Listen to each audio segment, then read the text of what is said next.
Betare dare Chawe Shokondo isapa gitare Mkoma simbuna fekati Alright Vaingoti Magu irombe Tichiruka etize uswatiri kumombe Unoga dikoyo mafuze mombe Moyo muti regeza ndimbe Musande swage kwa ndaswera Ndaswera nemudiwa wangu Anonitendere zapuba Dhomo nda Dhomoga Ndinomuitira mafevasi Nokuti ndomudari ekani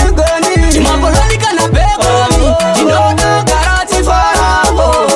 Unobisa kunge sama Urike kunge chama Waita ndibuditse chikwama Kumba kwenyu Alirudo kuta kungero kwa mai Ndamwisa ngumusoro kunge tai Nichakupata kukuta kunge sai Ndinobudo mudi wawo Musandi swage kwa ndaswera Ndaswera nemudiwa wangu Anonitendere zapumbwa Dhomo nda Dhomoga Ndinomuitira mafevasi Nokuti ndomudari ekani Timapolonika na begoni Ndinoda garati farabo Iwe wandidzika misapfungwa Usaputsa zvatarunga Usandibaya netsanga Wagara una uyanga Mamugazei Tedi makuseni Kumaneru ozoka kumateni Anotoziya ndikangira chikeni Baby wangu iye tafamba lomjeni Musandi swage kwa ndaswera Ndaswera nemudiwa wangu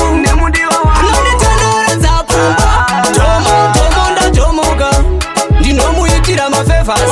Nokuti ndomudari ekani Timapolonika na begoni Ndinoda garati farabo Unobisa kunge sama Urike kunge chama Waita ndibuditse chikwama Kumba kwenyu Alirudo kuta kungero kwa mai Ndamwisa ngumusoro kunge tai Nichakupata kukuta kunge sai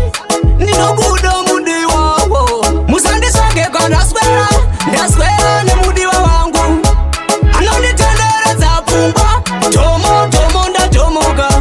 Ndinomuitira mafevasi Nokuti ndomudari ekani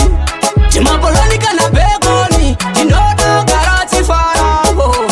Iwe wandidzika misapfungwa Usaputsa zvatarunga Usandibaya netsanga Wagara una uyanga Mamugazei Tedi makuseni Kumaneru ozoka kumateni